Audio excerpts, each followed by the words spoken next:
Olá, eu sou Samira Tanaka e nesse vídeo eu vou te explicar como funciona um soroban. Se você caiu aqui de paraquedas e nunca ouviu falar de soroban, eu tenho um vídeo aqui no meu canal onde eu falo um pouco mais sobre ele. Eu vou deixar o link aqui na descrição para depois você dar uma passadinha lá, beleza? Bom, mas resumindo, o soroban é um ábaco japonês. Eu e os meus alunos usamos ele na Academia do Número Amigo para desenvolver as habilidades cognitivas, como por exemplo, concentração, memorização, raciocínio e cálculo mental. E como será que conseguimos desenvolver todas essas habilidades com um aparelho cheio de bolinhas? Essas bolinhas se chamam contas e é movimentando elas para cima e para baixo que conseguimos fazer vários tipos de cálculo e, consequentemente, exercitamos o cérebro. E você sabe quais são esses cálculos? Não? Então vou te contar. Adição, subtração, multiplicação, divisão, raiz quadrada e raiz cúbica. E conseguimos usar também números decimais e números negativos. Da hora, né? Esse soroban aqui é um soroban de professor. Por isso que ele fica assim, de pezinho. As contas ficam todas afastadas da barra e só se movimentam quando eu movimento elas. Se você tem um soroban em casa, ele provavelmente se parece com esse daqui. Au! Movimentando ele de um lado para o outro, as contas também se movimentam. Por isso, para usar esse daqui, precisamos apoiá-lo em algum lugar plano, deitado assim. E então agora eu vou te explicar como funciona essa movimentação de tantas contas. Tá preparado?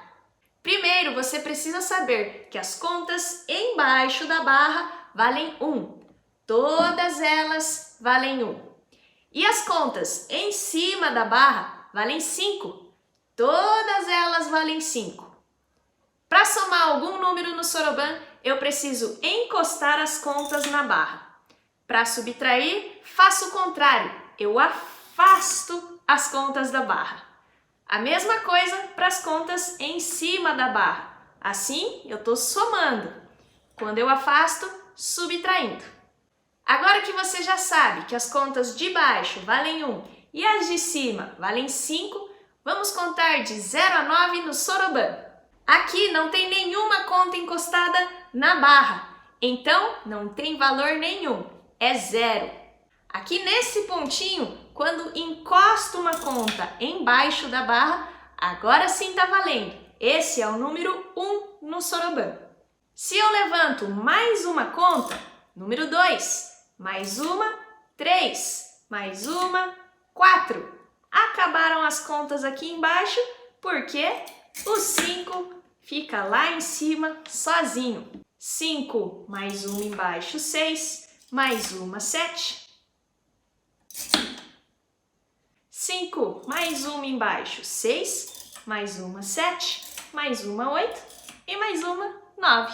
Se você está curtindo essa explicação, deixe seu like aqui embaixo e clica também no botão vermelho para se inscrever no meu canal. E você reparou onde eu movimentei as contas para te mostrar os números aqui no soroban?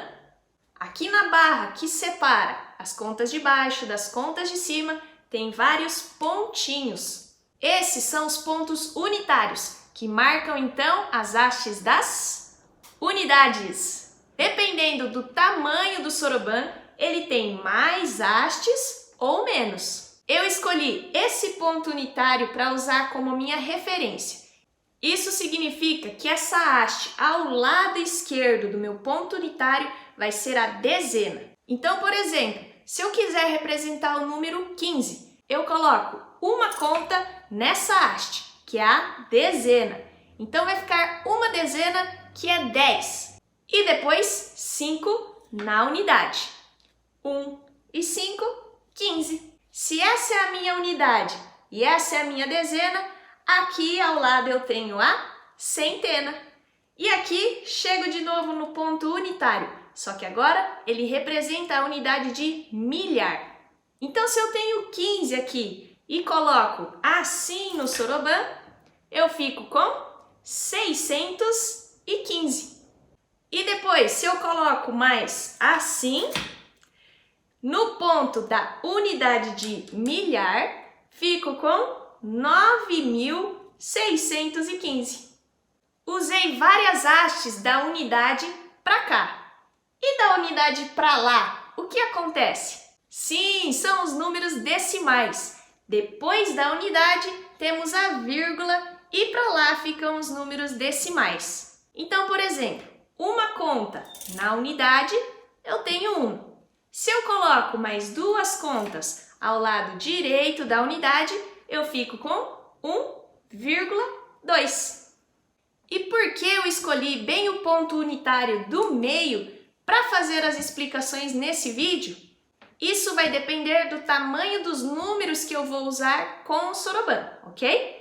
Se eu tiver números de milhões para fazer com esse soroban, eu teria que usar esse ponto unitário para depois ter o ponto unitário da unidade de milhar e depois a unidade de milhão.